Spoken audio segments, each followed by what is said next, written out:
All right, all right, all right. We are back at another episode of Warrior Week Parables from the Pit. My guest is a very old friend of the Warrior's Way, Joel Portman, graduate of Warrior Week 17, February 2015, and graduate of Warrior Week 41, sometime later. And here you are sitting here, my friend, 4 years later. Okay, gentlemen, sit down, relax, and enjoy this episode of Parables from the Pit.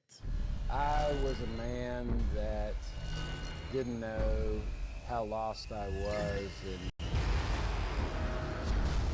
sedated in my ways before Warrior Week.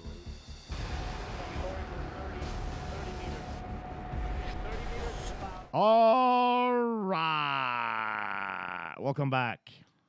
Thanks, Sam. Good to be You here. have been actually at all the events that Warrior has put into. But I don't think you've actually missed an event, man. I don't know. I don't think so. Yeah, I think you have been in. Obviously, you've been at your Warrior Week events, but you've been in all of our known as Empire Certified Trainer programs, and as well as the Warrior conventions, and just this recent one, the Big Money Marketer Style, where you were here with us in the past 3 days here in Huntington Beach, California. So, Joel, let's roll back and just go back to the first time you heard the message of a Warrior. What brought you to Warrior? Yeah, no, I was hiding out in my office, and the message came up. It was an ad on something. I don't know what it was, and I was watching. I was intrigued by it, but then Garrett was an eye-to-eye contact, and he says, "Why do you lie?" And I'm like deer in the headlight thing, and not that I was lying consciously about a lot of things, but I knew I was about something, and I wasn't super clear, and I was avoiding it, and I had stories around it. But it hit me. That message hit me like I knew that was something that I had to unlock. So we talked about this in the past 3 days here at the conference. We said, lies are not always spoken. Lies most of the time take the shape of silence.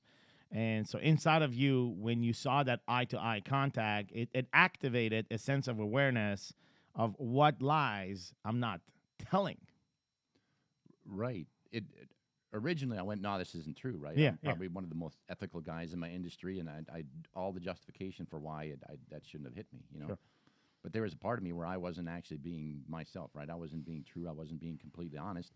I put out a lot of things as true that were only my beliefs, right? So there was an underlying thing that it wasn't necessarily a malicious lie, but I believed a lie, and I had a belief, and I passed it on, right? I didn't do any exploration of why I believe what I believe. So fast forward, you opt in and you come to the experience of Warrior Week 17, which ended up being a very small Warrior Week due to the number of attendees. Take me through what changed Joel's perspective. What changed for you at the first Warrior Week when you came in? Well, I became aware of what the lie was, right? I was after my divorce and so on. I didn't want to get close to someone, right? So I was lying in relationships just because I didn't want to get close. I would say that I was at a place where I wasn't, and that was hurting some people, and some people that I genuinely loved. And so that became uncovered. And Garrett was really pretty direct, like, bullshit, what's the lie under the lie? What's the lie under the lie under the lie? And we got to the bottom of it, and there it was. And so life goes on, and you work on that. And few years later, back at Warrior Week, but let's roll back and what happened after Warrior Week 16. Let's talk about the gap between 16 and 41. What happened there is I went back and I had really two relationships in a sense. I had a relationship that I was in, and I had a relationship that wasn't truly a relationship. It was just in a bunch of people in a piloting aviation kind of a group, and in that group they believed we were a couple, and I didn't not make that clear, right? So I went back and I cleaned that up, and energetically the relationship that I had with Randy, who I genuinely loved and genuinely loved me and expressed that, really came alive.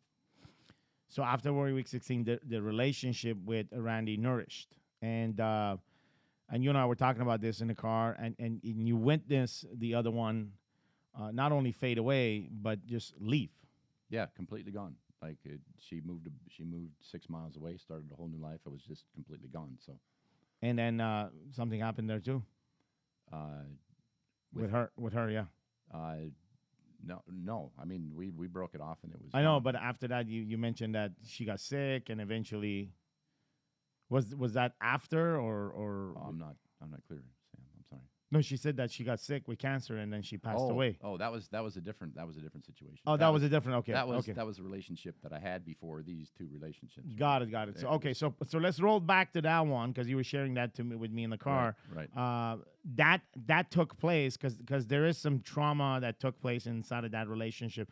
It was a relationship that you were in and out kind of with, or that you were in. Well, What was the nature of that? That was we were close. Our kids were super close. I mean, I grew up on a farm, and she had horses, and we bonded on that. She was business, and she was super sharp, and it was a really great relationship. But the distance, it was an hour and a half away, and we got to a point where either we got to like move together and make this a family, and it didn't. And I was a bit of a coward there. I chickened out, and then I got out of the relationship. And just as that happened, she was diagnosed with brain cancer. And then 3 months later, was it that she passed away? 3 or 4 months later, she ended up dying. Right. And she went through. You witnessed all the battles, right? All the pharmaceutical and as well as surgical and Yeah. everything that was in place. Right, and the last time I saw her, she was in a coma in her home. Her kids were taking care of her, and that was the goodbye. You had a moment. Yeah, there was a couple revelation moments, super close, yeah. Some regret, some, a lot of emotions go with that. Unspoken. It was all in the look. It got spoken, but she wasn't conscious when it did. I see. A lot of commitments that I've kept since. So then you walk into week 16, and then there is a split between these two relationships at once, and then you end up. So the key word is choosing. You end up choosing Randy, Right. and you end up saying, "I'm gonna go all in this relationship." The lie under the lie under the lie is like, motherfucker, like The lie under the lie under the go lie. fucking all in. Right, like I am being the coward. I'm not being the man. I'm being the coward. Like I am afraid to get close to someone. Yes. That was That was a big- what I couldn't say out loud. And so you hold on to that, and you walk in inside of a relationship with Randy, and you go all in. And some time goes by. We are. I forgot what year was it? 16. She, 2016. We are at Empire event. We put our phones away all day because of what we do all day, and then we come back and there was a moment of break. You grab your phone, and what happened then? I had like 100 missed calls, and I would have expected 20 maybe, and I went through, and it was it was Randy's mom and just everybody trying to get a hold of me, and so I called one of them back. I called my son-in-law back, and he didn't answer right away. So I went on Facebook, and there was 100 messages, and there was a message that Muhammad, my son-in-law, had put on there. Please call Grandma. Randy died last night. So you actually read it I read it. online. I read it on a Facebook message. How did it hit you? Did you believe it at the beginning? I was like, what the fuck? I didn't. But then with all it added up, like consciously, but energetically, I was like, it's impossible. She runs marathons. She's super healthy. I just saw her last night. We were joking around because we left the airport at the same time. Right? Yeah. And so she had flights to Baltimore. I had a couple connections, and she got a first class upgrade, and she was drinking and having fun. We were just having fun hours ago, And then what was your first phone call finally after seeing the message? Who did you call? I called her mom. And there was a verbal confirmation. Yeah. Yeah, and she was crying, and it was just a really. What happened to you then? Like I know we lost you because you kind of like went towards the airport, and were you still in the state of not believing this thing? No, is I like was shocked. I was like numb. I was like, I went into the mechanics of it. I need to get home. I need to take care of these people. I need to like see this myself, not see it, but just verify it myself. I went into mechanics. And I didn't have really good reception, so it wasn't super clear. I didn't get all the emotion. I didn't whatever. So I came back on my phone. I didn't even book a flight. I'm like, take me to LA. I can get somewhere from here, Yeah. So I got an Uber to the airport, and I tried working it out on the way. And then obviously you find out she passed away from medical reasons, and then sudden death. And inside of that, life began. She was really close with the kids. How many kids do you have, Joe? 5 kids, and she was like a mother to them. Their natural mother had some bipolar, some psychotic, and I'm not cutting her. I would not trade her places. Like I don't know what that journey would be like, right? But that's the fact of it, right? And Randy stepped in, super loving, super nurturing, and made our family whole. And so that was the huge shock on the entire family. You were left in that place alone to deal with this pain. Some of it was shared. You did a special ceremony. I remember you shared that ceremony with us as well, with your son Garrett and your son-in-law, right? Or Randy's son. Can you talk to us about that special ceremony and the meaning of it? I'm not sure. After it happened, obviously I went to try to kind of comfort her whole family and kind of brought them all in. And with that, we obviously we have to handle things and the arrangements and so on. And her mom and everyone kind of looked to me to kind of shoulder a lot of that, which I did. And in my family, like we go dig the grave by hand, right? That's like, it's not like get rid of them. It's like kind of tucking him into bed, kind of, like saying goodbye. And her son was I don't want to say spoiled, but she loved him, and he was not that energetic. Yeah. And he didn't want to do this, right? He didn't want to face it. And me and Garrett had done this before. And me and my brother had done it with my dad and so on. And he didn't want to go, right? I'm like, dude, like this is what a man does. Like, grab your shovel, we're gonna go do this, right? And so we did, and I saw some stuff come out of him because it's in a really nice kind of a rural cemetery, and there's tree roots and whatever. And I'm like, dude, here's the axe, and he went crazy on it. Like I never saw him express, emotion and so on. And it was really kind of I don't want to say beautiful thing, but in some sense it was. It was really a bonding, and we could all we didn't talk much. Like we were all in our own world, taking this all in, and yeah, at the end.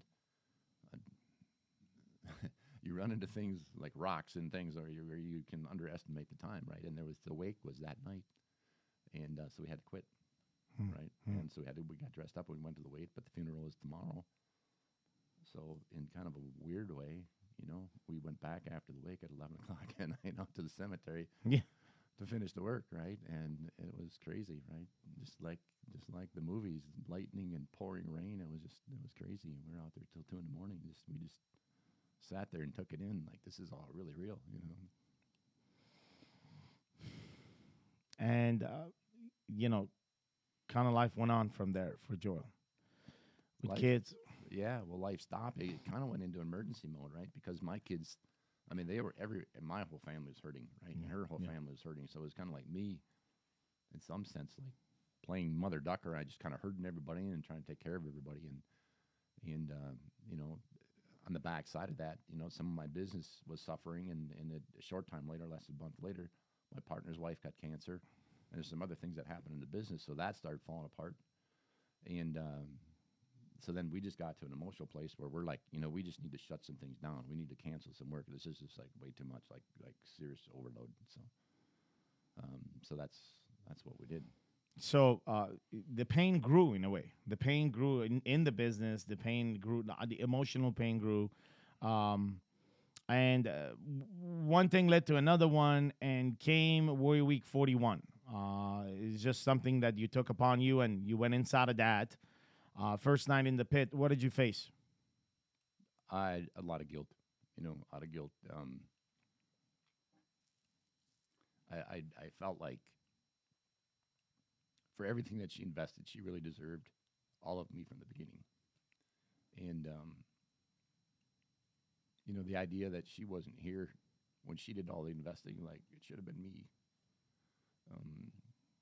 And through the process, so I kind of came to the end where I'm here to finish our work, right? We had some books, we had some half written. She was 3 credits away from a PhD in psychology, which we wanted the endorsement on the books around what is my passion, right? Kids and behavioral problems and the way we parent and things like that. So I felt like I came to a place where I felt like she went home and I have to finish our work. And we both know that she was there. There was her presence. She was there. I've encountered that without question numerous times. There's power inside of that encounter, and there's beauty inside of that encounter. To most, that is a mystery, but inside of your own experience and what you've created, that made you a whole different guy, right? The guy that came into 16, and the guy that came to 41, and the guy that continues to evolve, right? To evolve through obstacles, and that has been set up on a road of tragedy, and there's just one thing. There's just one voice that says, don't worry about it. Have I not taken care of you always? And you're like, okay. When I relate, to God or and there's a really popular picture out, where this guy's walking down the sand and there's one set of footsteps. Yes. I felt like at kind of a low point in my life because I had just I've got a 9-year-old, right, and that was kind of a difficult custody situation. It was really dirty. It was a situation like that, and through the emotional part of that, I felt like that was Randy that carried me. Yes, because it was super emotional. But she gave me a gift. This gave me just a ton of peace in this, and the weekend before, I think this happened on a Monday, maybe it was a Tuesday, I don't remember, but the Friday night before, we had gone out to eat, and we were both like, we don't really need to get married. We got it, and we came back from eating. We're at this home that we were putting together for ourselves. Yeah. And she had said, she just looked at me. It was a beautiful night, moonlight, whatever. And she goes, I want to get married like this out of nowhere, like this. I didn't expect this, And she went on. She said, I just want to take care of you. I want to take care of your family. She just like let her soul out, and that's what I hang on to, right? And it's just so I feel that her presence is here. She left me with that peace. It wasn't like through all the things that had happened, she was holding on to some conflict. It was just very. You talk about that image that you had, and we had a program 2 years ago that we put together, the King's Kid program. In one of the evolutions, I talked about the dream that I had. That was this, me walking and the footprints on the sand, and then kind of like God talking and say, I was always there. And then we shot the video, we put it out there, and I received the numerous comments and as well as messages from the brothers saying, Coach Sam, this is a story that exists in the Bible, or there's some kind of a reference to it. Were you referring to that? And I honestly said, like, no, man, this is truly what the vision that I've seen somewhere somehow, and maybe it was the Bible, but I'm not Christian.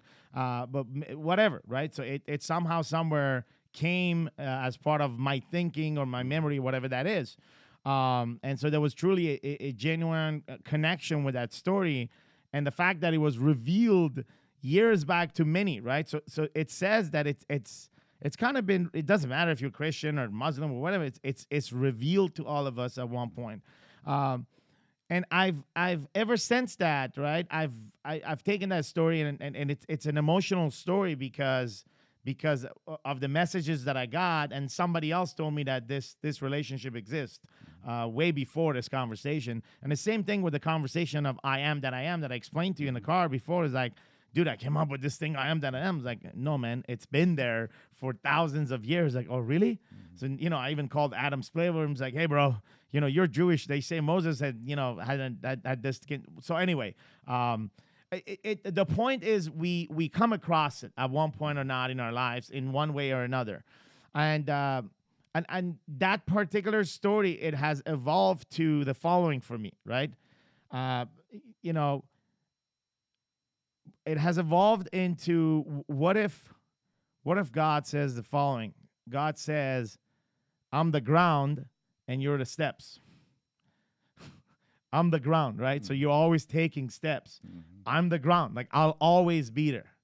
Right. You're the one that needs to keep walking. I'll be there. So there's ways to look at this and just, and I want to talk about that because truly, I haven't witnessed another man inside of our program Warrior that has walked so many on this ground, right? You've walked and walked you walked through the first experience that you had with one of your, the woman you were with that passed away from cancer. Karen, yeah. Massive amount of guilt and shame that built to some extent. We didn't go in details because that was, that's not the point of the conversation. Randy, definitely. Randy and I were talking. She was exchanging with me. She was sharing some of stuff. She was somehow she felt that because you were part of Warrior and I was kind of the guy in the liaison, and she opened up, and there were conversation trying to guide you, and then those conversation went away because you actually stepped up. You stepped on the ground and on the ground. She passed away. You continue walking on the ground, the same ground, and just recently, the past 6 months, the ground got pretty shaky again for you, and this was something that it wasn't. It was always been there, but it's something that came to fuck at the edge of it. I'm talking about Hannah and the experience you had with your daughter. So why don't you just give us a background on that? I do want to talk about this story in fucking details, and that's the whole point of this podcast, because for the past 6 months, it's been the walking ground. The pit was the walking ground for 6 months for you. I want to talk about this. I want to honor Hannah's story through this podcast. I want this to be fucking broadcasted to as many as places as possible. But I did want to put the background of who Joel was, why Joel decided to, change. And if you wouldn't be the man you are today, whatever happened the past 6 months, I don't know who can actually fucking carry all that weight on the ground and just not fucking melt in the ground.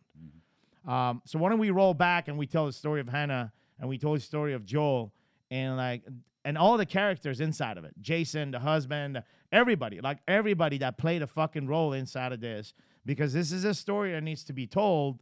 It is the modern pain of the modern man. And so it's an honor to have you in the studio telling the story. Okay, well, let me let me go way back, just to get a little reference, right? When I was married and we decided to have children, right? And when our first was born, they do a newborn screening. I think all states do it now. That is 20% probability that the child could have cystic fibrosis, right? And so we had this 20% chance. And I remember I was out on a job site. My wife at the time came out crying, holding the baby. Our baby's going to die. I was really super emotional. And I was like, okay, well, we went back to the house. We called the doctor. We got to wait 8 weeks because the official test for that is whether there's a lot of salt in the sweat, right? And babies don't sweat. Little trivia, I didn't know that. So they had to wait. So we had this time of suspense, right? And it turned out that she had it. And we got her involved in a study. And the doctor at the time, they had just cracked like the genetic code of what it was. He was like 75 years old, super excited. We got this thing cured. We're going to have a cure in 5 years. This is like, he was beyond. And so we wanted kids. Like, we wanted a bunch of kids, and so we're like, in the probability for us would have been 1 in 4, right? So the next time, we know that it's 25% chance that they could have cystic fibrosis, right? But given all the optimism that was around it at the time, we're like, let's go. Like, we weren't afraid of it, right? And the oldest born was Kayla, right? And Hannah, who we're going to be talking about, was the second, right? She's the second oldest, and she ended up having cystic fibrosis. And we're like, fuck me, like, this is not the odds, like, it's like, but we didn't actually get any pain of it. We were just starting to learn about it, right? And we had all this assurance that things were going to be fine. We got this all covered. It's like, it's a thing of the past almost already. So we got him involved in some studies, and we started getting the realization of what it was in the past, right? It was a death sentence. They told us when they were born that life expectancy was 14 years old. Fuck. And at that time, that's what it was. And so we like a lot of parents do, we kind of blindly put them in the study. But, in hindsight, a lot of these studies are funded by the drug companies. I mean, they're the only ones with money, and they push things. I mean, it was unethical. I don't want to get into that, but we had some significant conflicts with drug companies and how the study was run and so on. But as they were growing up, we discovered that what was one genetic, like a defect, expanded. Like, it could be one in this range. So there's like 3,000 possibilities. So one kid with CF was not the same as another, right? They just opened it way up. And our kids did really well compared to others. And then but we kind of monitored, right? We didn't do all the drug company stuff. We didn't do we just like kind of went with our kids. You know your kids and trust your gut. And but when you get a divorce and you're not doing what the doctors say, that becomes a problem, right? And but the funny thing was, our kids are doing in the top 2% of all the kids in the study for lung function and a bunch of other tests that they run. So if it wasn't for that, obviously we would have been in a lot of trouble. But so anyway, again, you know, she was bipolar, had some other issues, and again, I wouldn't trade her places. You know, I'm not cutting on her, but that was a fact, right? And it led to a place where I couldn't do it anymore, right? So we ended up, we got divorced, and I ended up with custody and placement of the kids, and she didn't really see them for a year at a time. She saw them regularly for 6 months. You know, I mean, it was kind of sporadic. Yeah. But nonetheless, you know, they went into Madison, Wisconsin, it's kind of a medical center of the Midwest, and they were on the study, and they didn't have a lot of issues, but they would get hospitalized at times, you know, when they had infections that they couldn't, Yeah. you know, clear out of their lungs and so on. So it gets to a point, and you know, where it's kind of inevitable, and now there's enough history that we can kind of see, or enough study history that we can kind of see the trajectory, right? It's not 14 years anymore. The life expectancy is going up as fast as they're getting older, right? Yeah. So, you know, it's a pretty happy thing. And you know, when they're younger, they recover faster, and it's not the accumulation of, you know, some of the scarring and stuff in the lungs and some. So, like, a lung transplant is on the radar as a possibility. Okay. Just a possibility somewhere down the road, you know, like 20 years down the road. Okay. You know? And so, but they would go in every year and kind of get a tune-up, get some, you know, 2-3 weeks, you know, IV antibiotics, and just kind of like get things back on track, and then go, right? So it happened last fall that she was scheduled to go in, and because of some drug things, she developed some allergies to some drugs that worked really well for her. And so when she did that, they had to have Benadryl. They had to take Benadryl to get it. And for whatever reason in this country, and I was talking to somebody, a doctor, last night that was involved in the group. Yeah. And they're like, yeah, I remember that. That was weird, you know, like a third world country. We didn't have such a basic drug. So her Couldn't find fucking Benadryl in the entire country. It wasn't. Like, they had 1 or 2 days supply, and it's a 3-week stay, and so they postponed it. Fucking crazy. So it got to be about 2 or 3 months later, and it was a must. Like, it had to happen, and we're just going to have, whatever happens, we're going to have to do it. Yeah. And so I was down to see her, and I'd seen her like this before, but like when this happens, right, their brain doesn't get oxygen, so that they're not completely coherent. They get tired really fast. A little once in a while, it's a little bit like you're drunk a little bit. Yeah. But it didn't alarm me, because I'd seen it kind of like that before. She was in the hospital, and Jason was with her, and and Jason's been a gift. I worry about that stuff all the time, but he has got this thing nailed, and I have total peace when he's there. Jason is her husband. Jason's her husband, who is, by the way, ex-military, right? Yeah. He's a disabled Iran, Afghan vet. You know? Yes. I mean, so he's a man, like, in every sense. So so he was there, and I left, and that night we had a dinner with a group and so on. So we were at this dinner, and I get this text message from Jason. He says, like, I just talked to the doctor. Things took a hard right turn. You know, if you want to have any last words with her, you might want to come down tonight, because we just don't know. Like, and I just seen her hours before, right? How old are Hannah? Is 19. Hannah's 26, 27. 27. So she was 27 when. Well, 26 last fall, right? She just Fuck. turned 27 Okay. here Okay. a couple weeks ago. Yeah. Okay, so we dropped everything. We went down there, you know, like, and so we went down there, and like, it was kind of she can make it through the night kind of a thing, you know. And so we talked to the doctors in the morning. Things were stable, and they had a pretty kind of serious discussion, right? Because when you're not coherent, you can't do the therapy, right? You can't clear your lungs. You can't. So things they don't just say stay in stable and we're trying to get it better, right? They actually go backwards, like it's like you're sliding down the hill. So they're doing, you know, scopes of the lungs and trying to get clear the lungs and so on manually, while she's in like this coma state, right? But your body uses oxygen. Thinking uses a lot of oxygen. Yeah. Emotion uses a lot of oxygen. And when oxygen is in the blood is a limiting factor, because the lungs can't convert it from the air you breathe, right? So she's on a respirator. She's on pure oxygen, which is, I mean, it's better, but if the lungs can't absorb it, they can't, right? And if you keep getting worse, so it goes. So they after some time, days, I don't remember exactly what, they decided to put her on this echo system, which actually draws the blood out. I mean, this is pretty crude looking, right? It's the size of a garden hose. This isn't like we're taking a little blood out, like out of the vein of the leg and back in the neck, right, to oxygenate it and put it back in.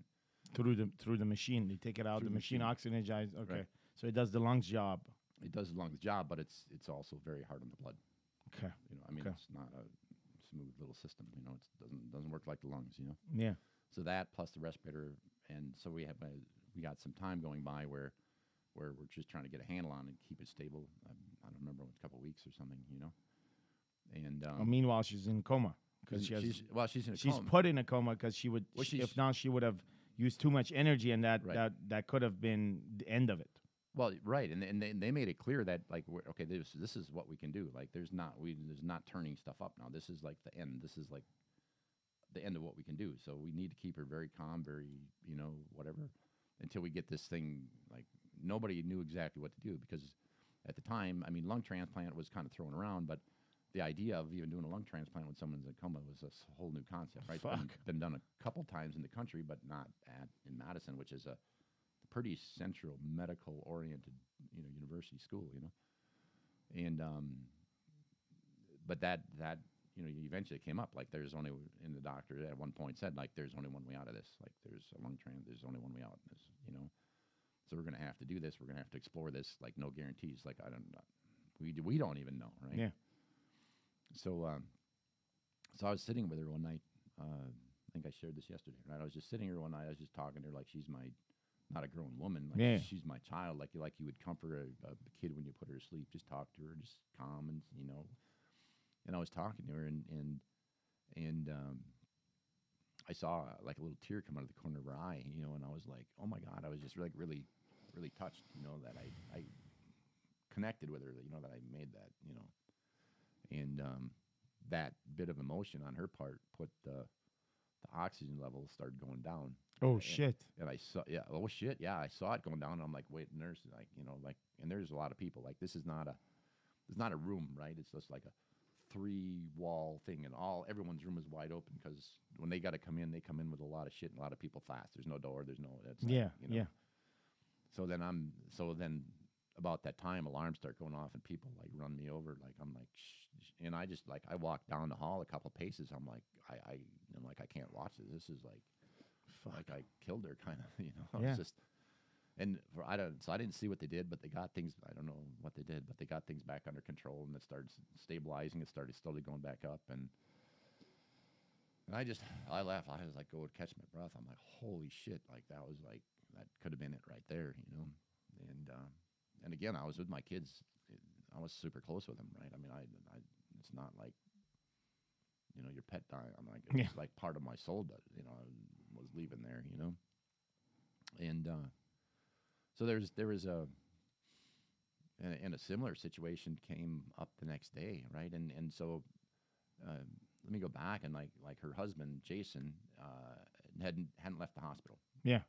A little plug for VA reform. He left the hospital twice because he had to drive to Appleton in 2 hours to get his meds, even though there's a VA hospital connected to this hospital. Yeah. Wow. But Strange. right, but anyway, so that's the only time he left. And my son Garrett was with him. Like, they never left the hospital for months. Yeah. Right, and I would go down there. I had some other business, but I spent a bunch of time there. But so a similar situation to this came up the next day, right? Where not quite so dramatic, but you know, the alarms and everything. And we were all standing there on this opening to this room area, and just watching this all go down. And I was like, I turned and I walked away. I'm like, shit, like, this is just like too much, you know. But I noticed out of the corner, like, Garrett, my son Garrett, and Jason didn't flinch. They stood there and they just took it all in. Like, they were just actually lived this pain. They actually took it in. Like, I don't know if they dealt with it. But I noticed it. I'm like, what? I started thinking, like, why did I walk away? Like, why didn't, you know, how much? And I thought about this kind of from Warrior Week. Yeah. Like, how much other shit do I walk away from? How much other shit do I want to avoid pain that I don't actually take in and deal with? Like, this is real life. Like, take it in, you know. And that too got better. And you know, so then, like I said earlier, it became evident there's only one way out: a lung transplant. Like, there's no way out, right? Okay. And I know because this has been on my radar since they were little, right? I know, and Hannah's kind of been an advocate of, if you look at her Facebook stuff, she like looks out. She's kind of the mother of people with CF that are hurting, Okay. and so we know people that have been on a waiting list years and years and end up dying waiting on the list. So we're like, the fuck? Like I don't know how. But so then we get talking a little bit, and then we realize that there's kind of a scaling system. There's a lot of things you weigh. Some is financial, some is social, some is responsibility to the donating family, right? Yeah. Because if they donate organs, they want this person to live. They don't Yeah. want to feel like that was. And then there's who has the support system? Like what is the likelihood of this succeeding? And anyway, so enough stuff came together that she became top of the list because the urgency also has a scoring in this system. In the system. Right. So, and obviously this was urgent. So she became top of the list for this regional area because the lungs have of all organs, it has one of the lowest Window? Window, yeah, the smallest window out of one patient in the other. What is the window? It's about 8 hours. 8 hours, huh? From a person dying to Right. another. From out of the body to in the body. Fuck. Yeah. Okay. Or to, Whatever. Yeah, I don't know, not the end of the operation, but that was it, right? So it's not like around the country. It's like what can they get there in time to get it handled, right? And then I believe it was like about 600 miles, right? And because of the urgency, I don't know what happened or how they arranged it, but they expanded it to 1,100 miles, right? So like she was top of the list, but it's not like lungs are lungs, right? There's so many, there's blood types, there's antigens, there's size of the lungs, there's all kinds of things like So if something became available that fit this criteria, she would have been top of the list, right? So and we were getting to a point where the doctors were starting to tell us, and there was a group of doctors, right? So we'd get a perspective from the surgery team and the maintenance team that was keeping her alive. And then there was another teams for other specifics. I don't remember exactly what they all were, but Finding a surgery team was a challenge too, right? Because not everybody wants to do the surgery under coma. well, yeah. I mean, we didn't have to do that hunting. We had a great guy with absolute certainty, and he right from the beginning to the end, like we didn't trust or believe. Not that they were lying, but like they didn't have certainty that this was going to go down. But this guy came up. Yeah, we can do that. No, we can't. It was yes, no. Like he didn't bullshit us. Like we trusted him. Yes. And when he said something, we believed it. Yeah. And when he came at some point, he was kind of like trying to be real with us. He said, okay, like because the body deteriorates over this time, right? So we're not holding still. A coma is not something where you can stay for a very long time. And so he's like, okay, like we're at a place like 1 or 2 days yet maybe, and then we're really going to have to start talking about comfort because that's where we are, So there's this pain of like that in 2 days your daughter may not be here. Yeah. Yeah. Is that and your mind goes crazy like, well, do you try to bring her out of a coma to say goodbye, or like, how would you wake somebody up to tell them, oh, goodbye, you're dying? Like, I don't, and I trusted Jason's decision, and he was the frontline man in this, and that was huge. Like, all her life and all of my life, in almost every situation, I was like the frontline man. Yes. And to have another guy there that I trusted, like, first of all, trusting another man with your daughter is like impossible. Yes. But I had that gift here, which was unbelievable. Like, it's sincerely a gift, and he thought things through, and so the decision, I trusted him with the decision, right? Yeah. And he was open, like input. What do you think? And so anyway, after we had that information, we were like, shit. I took like 1 or 2 pictures in the hospital because I didn't this is not something I wanted to preserve in my memory. Yeah. But I took a picture because I came by chance and he was by her bedside just crying and holding her, and I took that picture. And maybe 8 hours later, we got some news that some lungs became available. Oh, okay. And so we were like just over the Fuck. top, like just lucky, like just in time kind of a. Just in time with a few days left. Yeah. Yeah. So I posted some of that stuff in the Warrior. Yeah. I mean, I like laid low, like I was trying to like, it was hurting, right? But I was excited about this, right? So I posted a video that time, and things were going on, and they, but they have to do a lot of tests, right? I mean, they had the tests that matched up, but when they do this echo thing, like they have to give blood transfusions because the system is super hard in the blood, right? And there's some antigens and some other things that changed that she got that and that created a complication. And one thing that I know it's about, and this is going to be real here, right? Like when someone goes off life support, they can't just go take the lungs, right? They have to wait till this person passed, and there's a measure of, I don't even know what it is, if it's brainwave, I don't know what it is, that they can take them when they die, right? But then again, when the lungs are in a body that's not functioning and not getting oxygen, they deteriorate. So that's where, in this situation, that was the case, right? Yeah. So anyway, there was another factor, but anyway, put all the factors together, these lungs weren't going to work. Fuck. Right. So then takes everybody emotionally down to the it's floor. like how the hell, like how are we going to have this happen in a day? How can this show up? One day. Like it just took everything out. I mean, but it wasn't no hope, but it was like, how the hell is this going to happen? You know? So there's 1 day left. Yeah. And then your other daughter kind of showed up at the hospital. Yeah. Well, there's a couple things that happened the next day, right? My other daughter, who's got CF, was at that hospital. That's where they routinely go to get their checkups and things.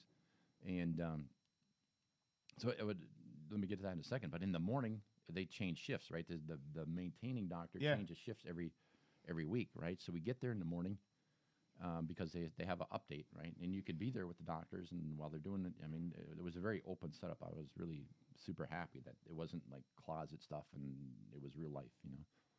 And we get there, and the doctor that started that, I believe it was a Monday morning, was coincidentally a band member of Jason, her husband, back in their garage when they were 13, 14, 15. Fuck.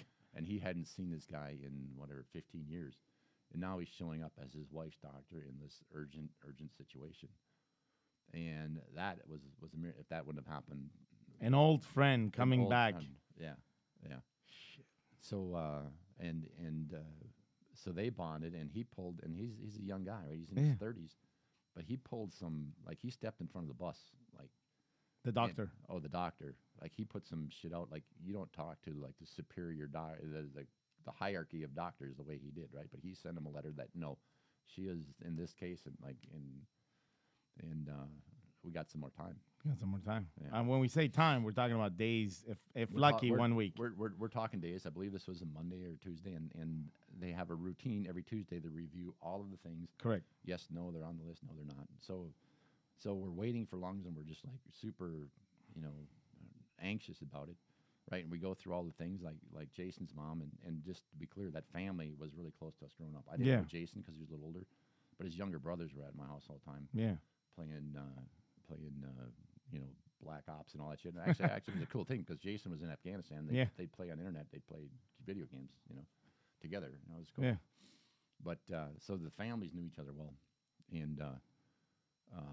and so Jason's mom was there, and she was like having this guilt thing, like wait, we're sitting here praying for someone to die. Yeah. So we can have what we want, right? And she was trying to manage that, and it just. From something in I don't even know if I heard that. I think it was through Warrior, right? Yeah.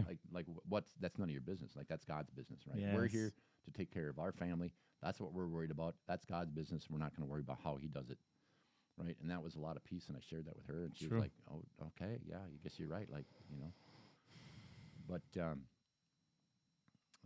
so it was a Tuesday, the next Tuesday, when it's like D-Day, right? Like, it's this shit's going to happen. We're going to get a yes or no. And your other daughter went also. Yeah, this is where that part of the story fits in, right? Because she was at the hospital for her regular checkup. Well, and she was there for her sister anyway, but she had an appointment. Yeah, for her CF. For her CF stuff, and in that process, there's some things happened. Don't know what, but some more time came on the clock that day. She pulled a miracle. Yeah, she did, and within a day or two, some lungs became available, and it. So your other daughter, Jason's old friend, all these beings of light showed up for a miracle to occur. Well, in the series, there's more just in circumstantial that aren't actually related to people. But there are no circumstances. There's just miracles. Yeah, exactly. And where you talk about like angels stepping into your life, like it sucks when you have to be an angel sitting in someone else's life, but when they come to you, it's always really cool. But I've come to a place where like I don't mind. I love being the angel. You know what I mean? Like but you learn to accept that that's part of the flow of energy, and that's correct. like you get these miracles and you get to provide them to others, you know. So yeah, within a day or two, lungs became available. It was a total of 9 days after the first one. So Shit. So 9 days of. yeah. I can't just Yeah. like 9 days of.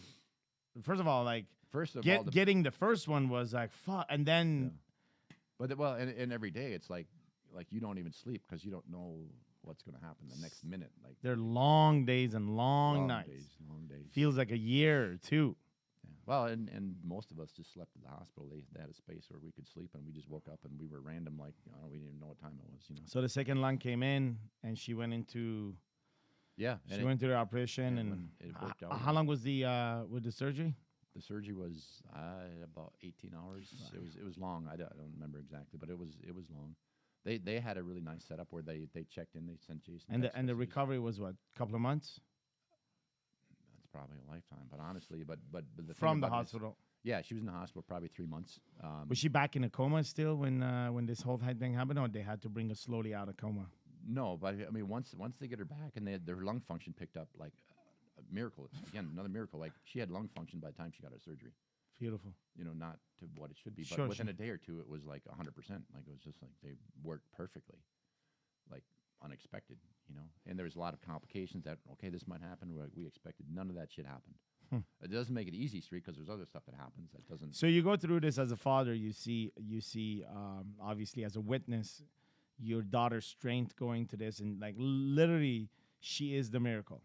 With all, like you say, with all these, we're gonna call them characters, we can call them people, but for the sake of this story and what it is, and without dismissing a miracle and calling it fucking coincidence, we're gonna call it a miracle. Yeah. And the angels walked in, the old friend, absolutely. the sister that opened her soul and made some changes inside of decision, like everybody, yourself, everybody else being present, Jason's mom. The certainty of the surgeon. I feel like every piece of this, like every piece of the puzzle came together, and every piece of the puzzle was crucial. Even the tear that came from the corner of the eye of Hannah, like all of it played a fucking. Well, and there's secondary things like since we're divorced, like we were like she would never take a picture at graduation. They don't have any. Nobody's got a family picture after divorce. And we were both at her bedside. Like all my kids took that, and they're like, "Holy shit! Like we're a family. Like we feel connected." You know, the reunion, the oneness. And there's a lot of that kind of thing. Like just we're on the surface of the stuff that applies directly to Hannah, but there's a lot of ripple effect stuff. There was an energetic field of love that just brought everybody back to the origin of all this. Yeah. So where is Hannah today, and what is she doing? Is she broadcasting this message out there? You shared to me that she feels that she's been called a long time ago. Well, right. Like, I mean, just take a short journey of the hospital, right? Like like we talk, coming out of a coma is not like TV. You wake up and like she can kind of come to where she's semi-conscious, and she's like, the look on her face is like scared to death, right? There's some hallucination stuff from the drugs. There's like, it's crazy. Like it took the better part of a month to come completely out of the coma. And then there's a lot of memory things. And then there's a lot of, because CF also affects the digestion. So even the things that they gave her, like her body was consuming muscle for energy. Right? So she was extremely weak. She lost a bunch of weight. And, so I fed her like when she was a baby. Like Jason took super good care of her. But I mean, when I was there, it was kind of be able to cool to serve her like that, but and she had just really good spirit. And one day I was in the room with her alone, and we were just talking about stuff, with stuff she remembered, like the tear thing. She didn't remember that. And she said, it's really kind of weird that like these lungs were someone else's, and now they're mine. And she expressed some guilt that she got ahead of the line from some other her friends really, who were on this list, and she expressed some guilt about that. And she said, you know what, like she didn't say God, but she said, I have a purpose here that's not finished, right? And I know I have to do it, and that's why I'm still here. There's nothing more empowering than to feel that we have been chosen. Yeah. You don't want to acknowledge that. But in this particular scenario, and I'm not saying this to you. Yeah. I'm saying for Hannah's going to hear this one day. And I'm not saying it. It's just simply coming through me. And what it is when you feel chosen, certainty kicks in, and circumstances, and that reveals themselves the way everything that was put together with all these people, with all these angels coming in and plugging the piece of the puzzle, and so that you can only believe. Right. Right. And in that space, the mission is very clear. You know what to do, and you become the amber and this light that is going to shine. Right. And it's like, it's a lighthouse in the middle of the ocean when it's dark, and during the day it manifests by itself. Yeah, just to expand on your point there, it's the certain, you get the certainty when you are certain you're the chosen one. Yes. Like you can get it, you can kind of think it, but the minute you're certain and know it, You can't, it all your logic changes. goes away. Your emotion cannot fight it. It's no longer a feelings around the facts and a story. Right. It's none of that exists.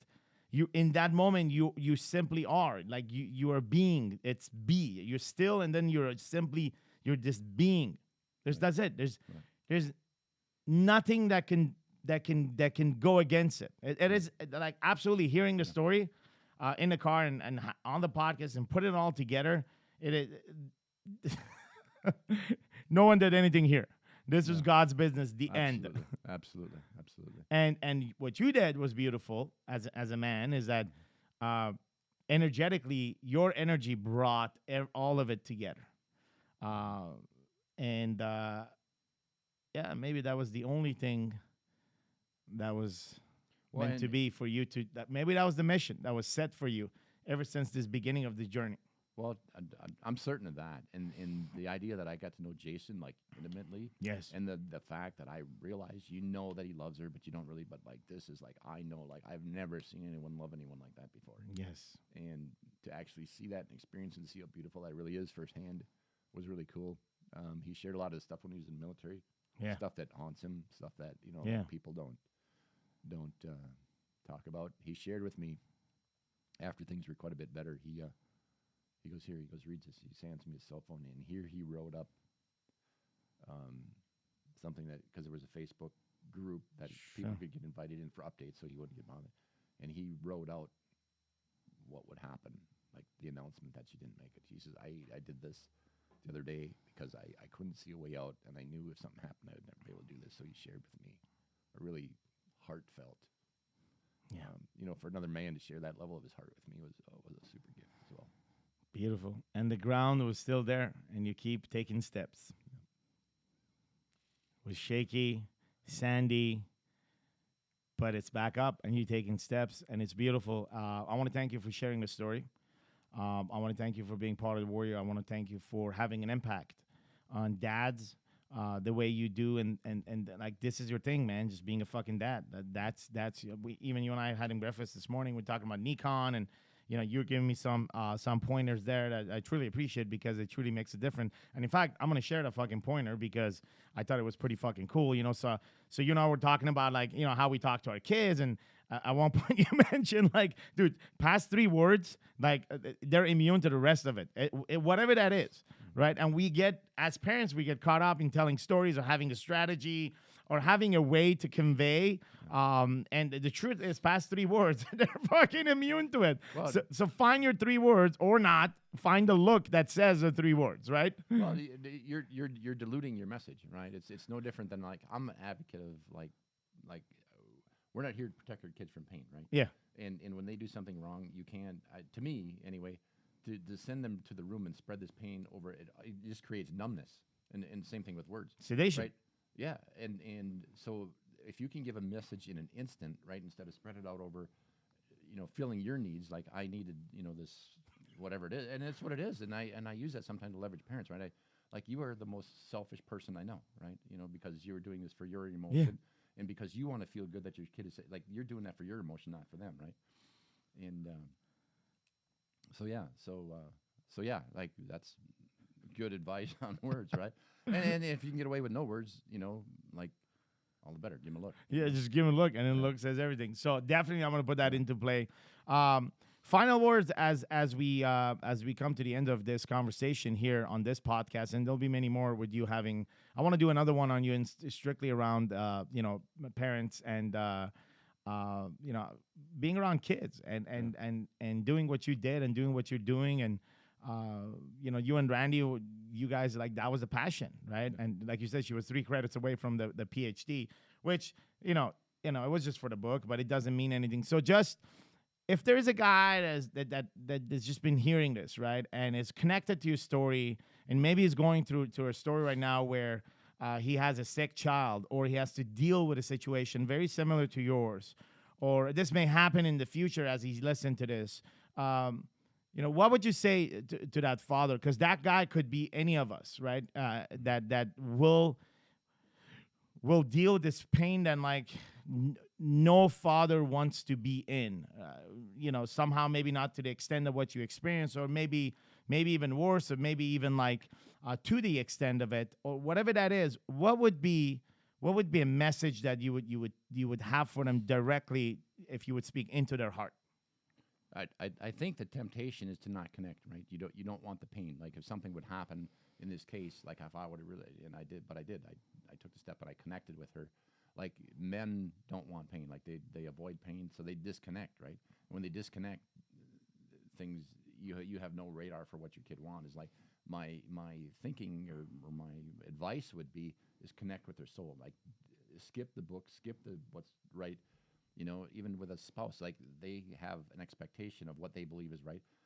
Take them and make them feel special, and actually have a heart-to-heart and use your language. Don't talk down to them. Don't talk to their level. Don't talk to whatever. Just talk to them as you, because a relationship is you being real with them being real. Beautiful. Skip the fucking books. Skip to-do skip the to-do list. Skip the scripts. Skip the 7-way of parenting. Go bottom line and talk the language of the heart, which is the way you would talk to yourself, right? Yeah. And just give yourself permission to have that communication, regardless of the fucking age. Right. And that's the thing, especially with daughters, right? Like, yeah. Like, because there's some weirdness around it, right? Like, your daughters are like, oh, can I hug my daughter? Can I do whatever? Yeah. And but the fact is, they're at a point where they're changing and they're whatever, and they need more than ever the reinforcement that they're loved and whatever. And I see a lot of men back off of that. They're like, I don't know, this is my daughter's, I don't know if this is weird or whatever, but you have to, because someone will, right? If you're not there giving them the affection, and a lot of, and my kids are, like, physical affection is like one of their it is huge, because it's a sense of protection as well. It's a confirmation. It's an unspoken way of the protective alpha, the protective dad, especially for the daughters, right? And even for the boys. Right. Like, the boys want to have someone that has their back, right? Well, we talked about that for just a minute this morning. Yeah. The feeling of power. And, in the world, like, a strong man is, like, arrogant or whatever it is. But, like I shared this morning, like, I think it's critically important that your kids know that you're powerful. Yes. Like, and they take it in physically. Yes. Like, grab them, like, and rough them up a little. I'm not saying hurt them, but I'm just saying, like, let them feel your strength. Like, your energetic strength, your physical strength. They will make them feel safe. Yes. If they know you're strong. If the strong and the power is on their side, a ton of security. Let them witness your power, your strength, your physical power in whatever area that is, right? Maybe it's inside of a conversation. Maybe you take them to the fucking gym and you don't see it. You let them watch the fucking beast, right? In either case, they have to see that there is a beast inside. It doesn't matter what your fucking size is. No, I'm taking one step farther, and I'm saying touch them. Touch them, yeah. Touch them. Let them they don't grab them. They don't know what lifting 400 pounds feels like. No, and it looks cool. My dad's pretty strong. Yeah, doesn't mean shit. They have no reference to that, right? Right, but I like grab them by the shirt. I pick them up and I talk to them in my face. And they're like, fuck. They're like, fuck. He lifts me up. Yeah, like, and where they can feel the power, because they can see it and they can reason it. But it's not a fun activity. Let me make that very clear. Yeah. You're doing this in a frame that is very serious, because you want them to indirectly feel that you're powerful, and it's not to scare them. It's to feel. It's the opposite effect. People will say that. They're like, whoa, you don't want to scare your kids. You don't want to teach them violence, but you want them to feel safe. And when they feel power, they feel safe. It's well said. Well said. And that's something that I practice. Yeah. Well, I want to thank you for being on the show and sharing your story. I want to also indirectly and directly thank Hannah for telling the story. I would love to have Jason at WarriorCon 4 as my guest next to you and your son, obviously, that's been with us, Garrett. It would be cool to see you, Jason and Garrett, at WarriorCon 4. So if he chooses to come, he's my guest. You bring the message to that. And love to have another podcast, maybe with Jason and you, and have some update on the beautiful work that Hannah is doing now and the story that you've told us. But at the end of it, I just want to thank you, man. I want to thank you for never quitting. Yeah. Well, and thank you, Sam. Like I don't know if you make the connection, right? Like the energy that you guys put in me, Warriors put into me, Garrett and you transferred. Like some of that stuff would not happen if that energy wouldn't have been in me and transferred on. So the thank you, like I'm not the hero in the game, right? I'm just taking what's been gifted to me and I give on the gift, right? So thank you, like from my heart, and Garrett and Warrior as a whole in the brotherhood.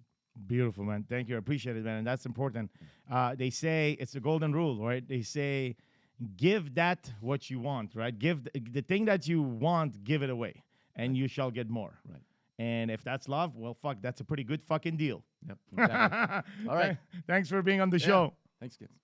Because there is a story that there was 1, 2, 3, maybe 4, maybe 5 other mans that were worth it. And the rest of us were to praise their journey. Praise your own journey. Praise him. Put no one in between. Find that man